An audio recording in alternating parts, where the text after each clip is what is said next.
വേദപ്രയാഗ് മീഡിയയിലേക്ക് ഹാർദവമായ സ്വാഗതം. ഇന്ന് നമ്മളുടെ വീഡിയോയിൽ പറയുന്നത് വീടുകളിൽ നിലവിളക്ക് വയ്ക്കുന്ന രീതിയെ പറ്റിയാണ്. നമ്മളുടെ വീഡിയോയിൽ അവതരിപ്പിക്കുന്ന കാര്യങ്ങൾ എന്ന് വെച്ച് കഴിഞ്ഞാൽ നിങ്ങളുടെ സംശയങ്ങൾ ഇവിടെ ഒരു വീഡിയോ ചെയ്ത് അത് ഇല്ലാതാക്കുക എന്നുള്ളതല്ല. ആ വീഡിയോ കാണുന്നവർ സംശയമുള്ളവരും അല്ലെങ്കിൽ അറിയാൻ വേണ്ടിയിട്ടുള്ളവരും അങ്ങനെയൊക്കെയാണ് എങ്കിൽ തന്നെ ആ വീഡിയോയിൽ പറയുന്ന കാര്യങ്ങൾക്ക് അപ്പുറത്തേക്ക് അതുകൊണ്ട് മനസ്സിലാക്കാൻ കഴിയാത്തത് കൊണ്ടും ഒരു വ്യക്തിക്ക് ആ ഒരു പ്രത്യേക വിഷയത്തിൽ ഏത് തരത്തിലുള്ള സംശയമാണ് ദൂരീകരിക്കേണ്ടത് പൂർണ്ണമായും അത് മാറ്റിക്കളയാനും, അതേപോലെ തന്നെ ആ ഒരു വിഷയത്തിൽ ഏത് ഗ്രന്ഥങ്ങളിലാണ് ഇതെല്ലാം പറഞ്ഞിരിക്കുന്നത് അതവർക്ക് നോക്കി പഠിക്കുവാനും ഉള്ള സൗകര്യങ്ങൾ കിട്ടുന്നതിന് വേണ്ടിയിട്ടാണ് സ്ക്രീനിൽ കാണുന്ന നമ്പറിലേക്ക് വിളിച്ച് നിങ്ങളുടെ സംശയങ്ങൾ ഏത് തന്നെയായാലും ഞങ്ങളുമായിട്ട് സംസാരിക്കുക എന്നുള്ള ഒരു രീതി നമ്മളുടെ ചാനലിലൂടെ നമ്മൾ അനുവർത്തിച്ച് പോരുന്നത്. എല്ലാവർക്കും സംശയങ്ങളും കാര്യങ്ങളും ഉണ്ടാവും. ഉദാഹരണമായിട്ട് പറഞ്ഞു കഴിഞ്ഞിട്ടുണ്ടെങ്കിൽ ഭക്തിയും ജ്ഞാനവും തമ്മിൽ എന്താണ് ബന്ധം? ഭക്തിയും നല്ലതാണ്, ജ്ഞാനവും നല്ലതാണ്. ഇത് ഒരു വീഡിയോയിൽ എൻ്റെ ഒരു ഐഡിയയ്ക്ക് പറഞ്ഞു കഴിഞ്ഞിട്ടുണ്ടെങ്കിൽ അത് കേട്ടിരിക്കുന്ന ഒരു വ്യക്തിക്ക് യഥാവിധി മനസ്സിലായിക്കൊള്ളണമെന്നില്ല, അതിൻ്റെ എല്ലാ വശങ്ങളും മനസ്സിലായിക്കൊള്ളണമെന്നില്ല. പക്ഷേ ഇതേ കാര്യത്തെപ്പറ്റി തന്നെ എന്നോട് സംസാരിച്ചു കഴിഞ്ഞാൽ അദ്ദേഹത്തിൻ്റെ ആർക്കാണോ സംശയം അദ്ദേഹം ചോദിക്കുന്ന ചോദ്യങ്ങൾക്കായിരിക്കും ഞാൻ ഉത്തരം പറയുക. അതിൻ്റെ വിശദമായ കാര്യങ്ങളായിരിക്കും പറഞ്ഞു കൊടുക്കുക. അത് ഏത് ഗ്രന്ഥത്തിലാണ് പറഞ്ഞിരിക്കുന്നതെന്ന് പറഞ്ഞ് കേൾക്കുമ്പോൾ അദ്ദേഹത്തിന് അതിന് കൂടുതലായിട്ട് പഠിക്കണമെങ്കിൽ ആ ഗ്രന്ഥത്തെ ഫോളോ ചെയ്യാവുന്നതും അത് എവിടെ ലഭിക്കുമെന്നും എന്താണ് കാര്യങ്ങളെന്നതും പറഞ്ഞു കൊടുക്കുന്നു. അല്ലാതെ ഈ ഒരു പർട്ടിക്കുലർ വിഷയത്തെ പറ്റിയുള്ള എൻ്റെ അറിവ് ഇവിടെ വ്യക്തിപരമായി ഞാൻ രേഖപ്പെടുത്തി വെച്ച് കഴിഞ്ഞാൽ അത് മാത്രമായിരിക്കും നിങ്ങൾക്ക് കിട്ടുന്ന അറിവ്. നിങ്ങൾക്കൊരുപാട് സംശയങ്ങൾ അതിനെപ്പറ്റി ബേസ് ചെയ്തിട്ടുണ്ടാവാം. അല്ല എങ്കിൽ ഇത് കേൾക്കുന്ന ഒരു വ്യക്തി, നമ്മുടെ വീഡിയോ കാണുന്ന ഒരു വ്യക്തി 10 വ്യക്തികൾ എടുത്തു കഴിഞ്ഞിട്ടുണ്ടെങ്കിൽ 10 പേരും 10 തലത്തിലുള്ള ആളുകളായിരിക്കും. അവർക്ക് ചില ആളുകൾക്ക് അടിസ്ഥാനപരമായ കാര്യങ്ങൾ അറിയേണ്ട സമയത്ത് അടുത്ത ആളുകൾക്ക് അറിയേണ്ടത് കുറച്ചും കൂടി ഉള്ളിലേക്ക് പോയിട്ടുള്ള കാര്യങ്ങളായിരിക്കും. ചിലർക്കുള്ളത് അതിൻ്റെ കോറായിട്ടുള്ള കാര്യങ്ങളായിരിക്കും, ചിലർക്ക് വ്യാപ്തിയായിട്ട് അറിയേണ്ടതായിട്ട് വരും. അപ്പോൾ ഒരു ജ്ഞാനാന്വേഷിയുടെ ഇംഗിതം എന്താണോ അതിനനുസരിച്ച് നമുക്ക് ഉത്തരം കൊടുക്കാൻ കഴിയുമെന്നുള്ളത് കൊണ്ടാണ് ഞങ്ങൾ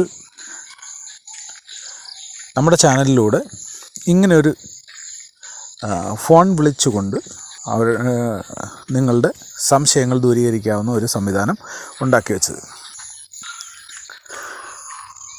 നമ്മുടെ ചാനൽ തുടങ്ങിയതിന് ശേഷം ഞങ്ങളുമായിട്ട് ഇങ്ങനെ ആശയവിനിമയം നടത്തിയ എല്ലാവർക്കും ഒരുപാട് നന്ദിയുണ്ട്. തുടർന്ന് എല്ലാവരും ഇതിൻ്റെ പ്രസക്തി മനസ്സിലാക്കിക്കൊണ്ട് നമ്മളുമായിട്ട് ബന്ധപ്പെടും എന്നുള്ള വിശ്വാസത്തിലാണ് നമ്മൾ. നിങ്ങൾ കേൾക്കുന്ന, നിങ്ങൾ പരിചയിക്കുന്ന ഓരോ കാര്യങ്ങളും നിങ്ങളുടെ ഫ്രണ്ട്സിലേക്കും നിങ്ങളുടെ റിലേറ്റീവ്സിലേക്ക് എത്തിക്കാൻ വേണ്ടിയിട്ട് നമ്മളുടെ ചാനലിൽ ഒന്ന് ഷെയർ ചെയ്ത് കൊടുക്കുക. അതേപോലെ തന്നെ നമ്മളിടുന്ന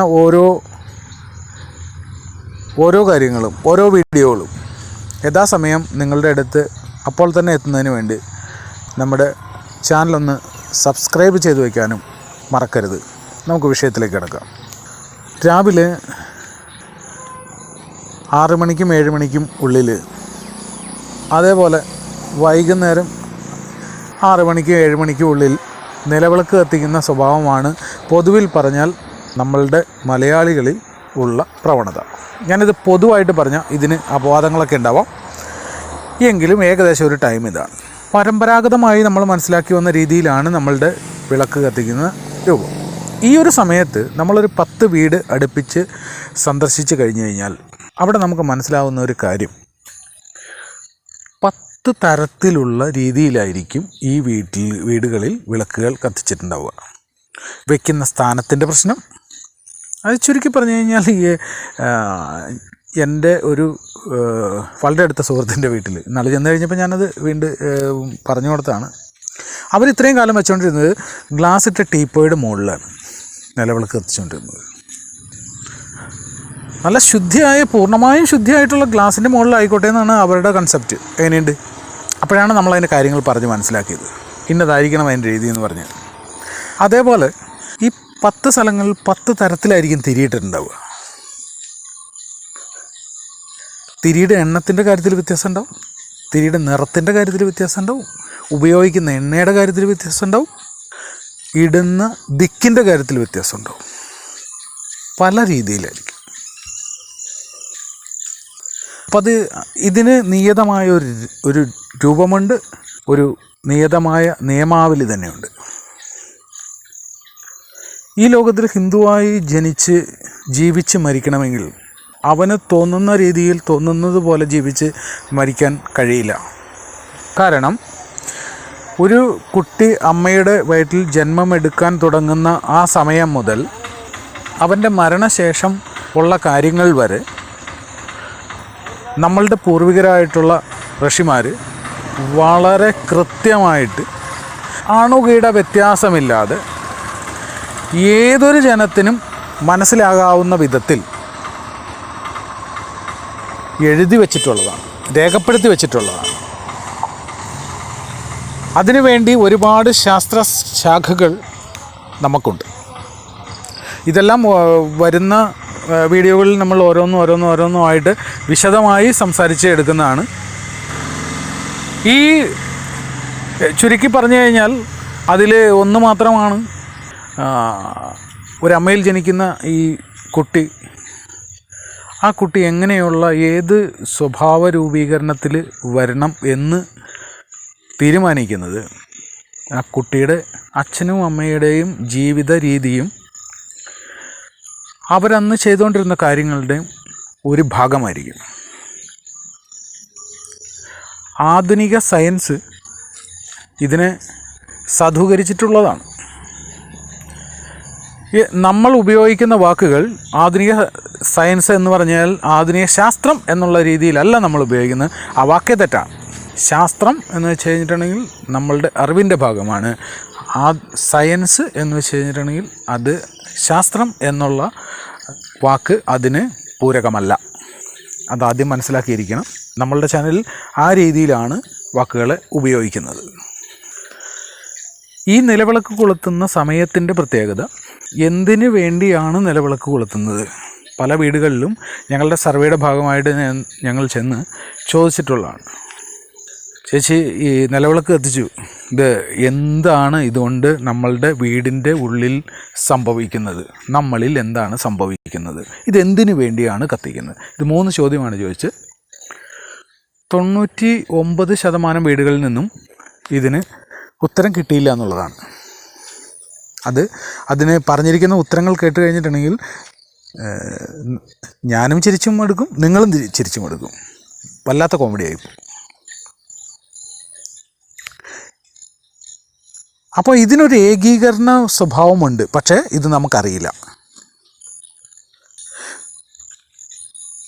നമ്മളുടെ എല്ലാ പുരാണങ്ങളും വേദങ്ങളും ഉപനിഷത്തുകളും എല്ലാം പുതിയ സാങ്കേതികവിദ്യ ഉപയോഗിച്ച് നമുക്ക് ലഭ്യമാണ്, നമ്മുടെ വിരൽത്തുമ്പിൽ ലഭ്യമാണ്. പാശ്ചാത്യരെ പോലെ നമ്മളിത് മൂടി വച്ചിട്ടൊന്നുമില്ല. നമ്മളുടെ ഒരു ശാസ്ത്രവും മൂടി വയ്ക്കപ്പെട്ടതല്ല, തുറന്നു വച്ചിരിക്കുന്നതാണ്. പക്ഷേ അതിന് അർഹതയുള്ളവർ മാത്രമായിരിക്കും അതിൻ്റെ അടുത്ത് ചെല്ലുകയും ആ ജ്ഞാനം മനസ്സിലാക്കുകയും ചെയ്യുക, ആ ശാസ്ത്രത്തെ പഠിക്കുകയും ചെയ്യുക. ഇതാണ് നമ്മളുടെ രീതി. ആരുടെ മുമ്പിലും ഇത് അടച്ചു വെച്ചൊരു ചരിത്രം നമ്മളെ സംബന്ധിച്ച് ഇല്ല. അത് സനാതനധർമ്മത്തിന് എതിരാണ്. ഇത്രയേറെ മൂല്യങ്ങളുള്ള ഈ കാര്യത്തിൽ നമ്മളുടെ ജീവിതത്തിൽ എന്ത് ചെയ്യുന്നു അത് നമ്മളുടെ നന്മയ്ക്ക് വേണ്ടി മാത്രമല്ലാത്ത ഒരു കാര്യം പോലും സനാതനധർമ്മത്തിൻ്റെ കീഴിൽ ജീവിക്കുന്ന നമ്മൾക്ക് ശാസ്ത്രം ഉപദേശിച്ചിട്ടില്ല. അതുകൊണ്ട് തന്നെ ഒരു വിളക്ക് കത്തിക്കുന്നത് മുതൽ അങ്ങോട്ട് ഓരോ കാര്യത്തിലും അതിൻ്റേതായ നിയമ രീതികൾ ഉണ്ട്, നമ്മൾ അനുവർത്തിക്കേണ്ടതായ കാര്യങ്ങളുണ്ട്. ഇതിന് അണുകിട മാറാൻ പാടില്ല.